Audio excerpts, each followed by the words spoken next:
Cynthia Lynn Coffman was the first woman to receive a death sentence in California since the re-establishment of the death penalty, in 1977. She was convicted of the murder of 4 women, crimes that occurred in October and November of 1986. Coffman didn't act alone though. She was the twisted love and accomplice of an even more twisted guy, named James Gregory Marlow. Coffman and Marlow met just months before the crimes. Although Cynthia Coffman came from a devout Catholic family, at the time she had no goals in life, was a drifter, and was using drugs. James Marlow was a low-life guy, in and out of jail constantly. In fact, Marlow was incarcerated when the couple met. He was the cellmate of Cynthia's boyfriend at the time, who was serving time for possession of methamphetamines. During one of Cynthia's visits to the county jail, Coffman and Marlow ended up meeting. James Marlow was released on July 1986, before Cynthia's boyfriend, and he went straight to Cynthia's home. Their criminal career together had begun. On July 26, they were linked to the burglary of a home in Whitley County, Kentucky, making off with cash, some jewelry, and a shotgun.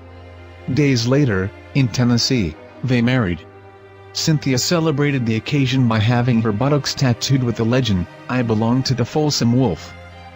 On the evening of October 11, 32-year-old Sandra Neary left her home in Costa Mesa, California, to obtain some cash from the ATM nearby. She never returned, though her car was found by police in a local parking lot. 2 weeks later, on October 24, her strangled, decomposing body was found near Corona, in Riverside County. 35-year-old Pamela Simmons was the next to die, reported missing in Bullhead City, Arizona, on October 28. Her car was found abandoned near police headquarters.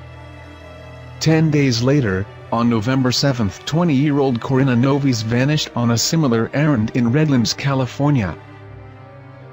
The last victim was kidnapped from a shopping mall in broad daylight. Her name was Lionel Murray's, and she had been reported missing by her boyfriend after missing a date on November 12. He found her car outside the dry cleaning shop where she worked, in Orange County, California, but another day would pass before her naked, strangled body was discovered in a Huntington Beach motel room. Police needed a break, and that came when the checkbook of Corinna Novis was found in a Laguna Niguel trash dumpster, tucked inside a fast food takeout bag, with papers bearing the names of Cynthia Coffman and James Marlow. Around the same time, Marlow and Coffman were linked to a San Bernardino motel room, where the manager found stationery bearing practice signatures of Lionel Murray's name. A glance at Marlow's criminal record did the rest, and a statewide alert was issued for both fugitives.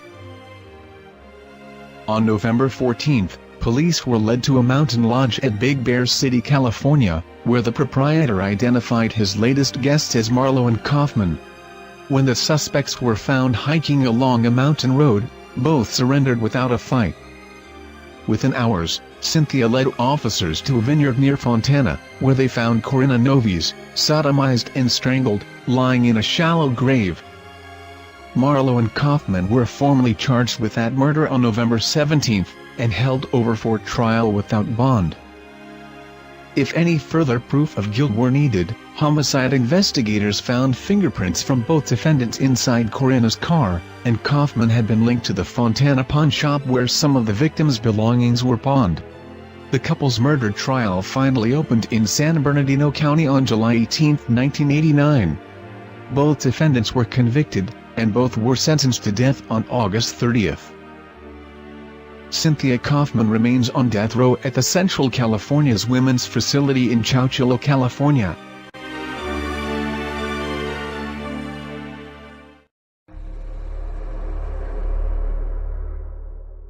María del Rosio Alfaro was a drug addict at 13, a prostitute at 14, and single mom at 15. At 18 she was a killer.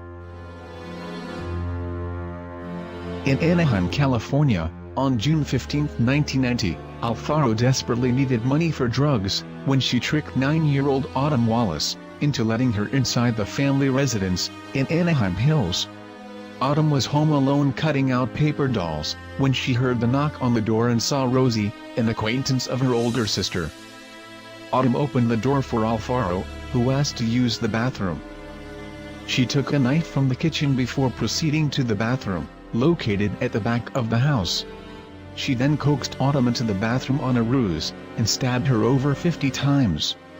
Linda Wallace, Autumn's mom, found the body of her little girl, hours later in a pool of blood. After questioning neighbors, investigators quickly got Alfaro to confess to the crime during a police-taped interview. She stated she was high on heroin and cocaine when she stabbed Autumn. Later she changed her story, telling an unidentified man forced her to stab the little girl. Still later, Alfaro told police that 2 men drove her to the Wallace home, and one of them entered the house and forced her to kill Autumn. She refused to identify the man.